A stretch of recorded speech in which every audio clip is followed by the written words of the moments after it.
She got the little bitty babies all over the world. She spread aloha in the message to the baby boys and girls.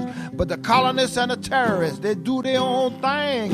Hurry up, global warming, maybe they no can swim.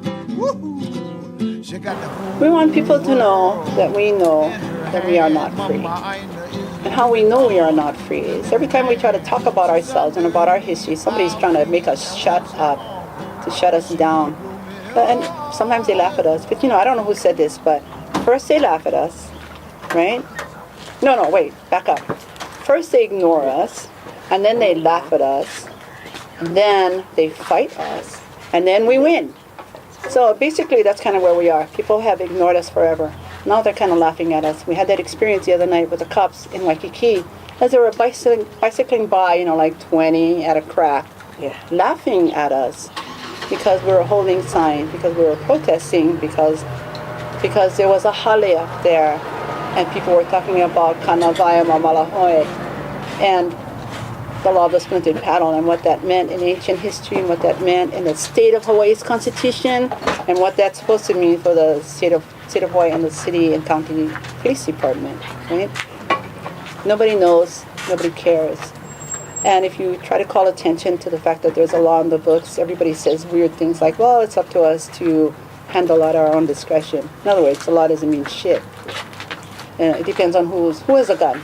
So for us, because we don't have any guns, we pay attention and we move along before we get beaten or fined or arrested or this or that. There's no freedom for Hawaiians who are talking about Hawaiian history. The other sign that we had on the road was APEC does not equal aloha. And I think everybody understands what that means. Aloha to us is like sacred word. This is part of our language. We didn't make it up so it could go in a dictionary for tourists. It's not like mahalo. Aloha and mahalo, if you ask anybody in Hawaii, they know those two words. But they don't know what any of it means. So if somebody says aloha to you, implied, it's a kind of caring, loving relationship, acceptance of you into our house as part of our family. So when I say aloha to somebody, I want to be able to say it. But I'm not going to say it to people coming in from APEC because number one, they don't know, and number two, they don't care. They didn't come here to exercise aloha. They actually came here to develop an economic plan that is going to kill us all eventually because their plan is a top-down plan that doesn't really require them to consult people who live in a particular place.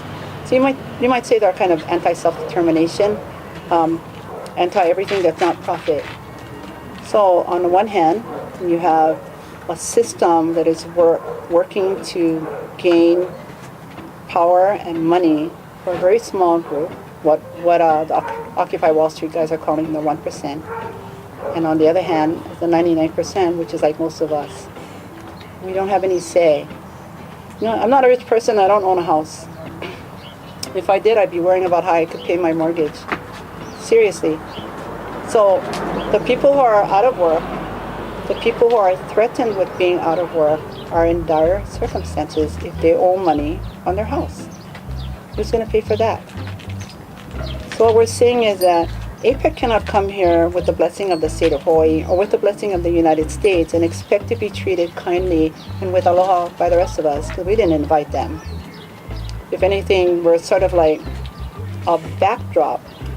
The whole state of Hawaii, the whole Hawaii, even fake state of Hawaii, has become a backdrop for somebody else's business negotiation, and we don't have anything to say about it. So what we're doing out on the road is we're trying to say something. And it might seem silly to some people because what we say is so little, but it's the best that we can do. And the idea of going throughout this process of having APEC here in our homeland and not saying anything is the worst thing that can happen. So nothing will change, I'm sure, but we got to get our pokes in. We have to make our statement. And if they don't like it, tough shit, basically, because that is our statement. And then there were a lot of people out there today that I'd never met before, and it was really good to see them, and I've been talking forever. And let's see what Kat has to say. Hi, aloha, Kat. Aloha. I value your information and knowledge May you please enlighten us? What is your feeling with APEC, and please share. Well, it's definitely top down. It is the 1%, and the meetings are all secret. The people and one of the things that APEC is pushing, actually, and that Obama is pushing, is called the TPP, the Trans-Pacific Partnership. And this is an agreement, another trade agreement, and they say they need to push this because the Doha agreement is going to expire, so they need this Trans-Pacific Partnership. And interestingly, the people in Aotearoa, 800 individuals and organizations have sent a letter to their prime minister to say, hey, you can't sign anything without free, prior, and informed consent of the people. APEC is not about the people, which is why they call it 21 economies are here. And we've been trying to figure out, how does an economy buy an airline ticket? It's ridiculous. They're people, we think, except that they don't even listen to their own people. Every place that APEC has been since 1989, they have run into massive protests. Just in Korea, 100,000 people protesting in South Korea. So it's really interesting that we keep hearing from the fake state of Hawaii and the federal government that this is a great thing for the people, it's a great thing for the business.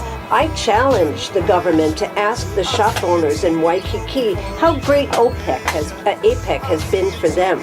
They are hurting, their businesses are failing because all these meetings, these secret meetings, are in hotels, so everybody is encapsulated in the hotel instead of out in the community actually supporting business.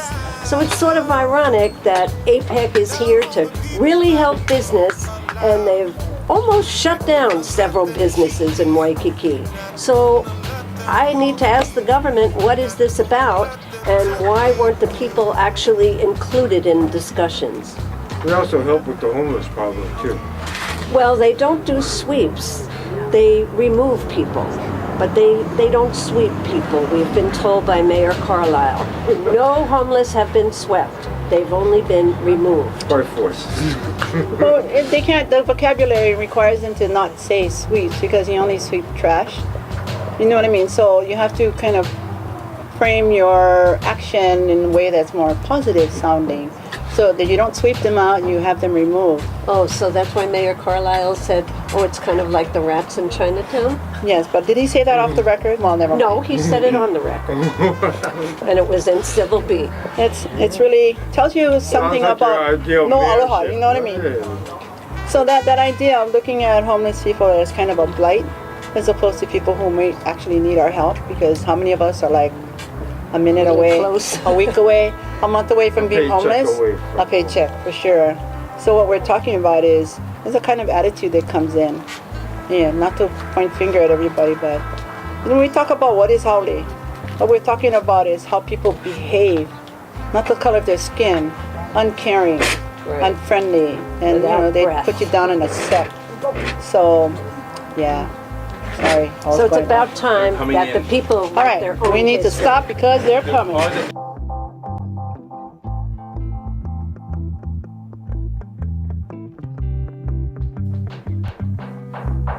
I love the music. I love the music. The music is me. The music is you. The music can be something we do. The music is good and music is right, and music can stand strong right through the night, and music can hold you, music can keep you safe from harm and help you to full arms. Music is you, the thing we do, the thing we do, it's the thing we do, it's the thing I do.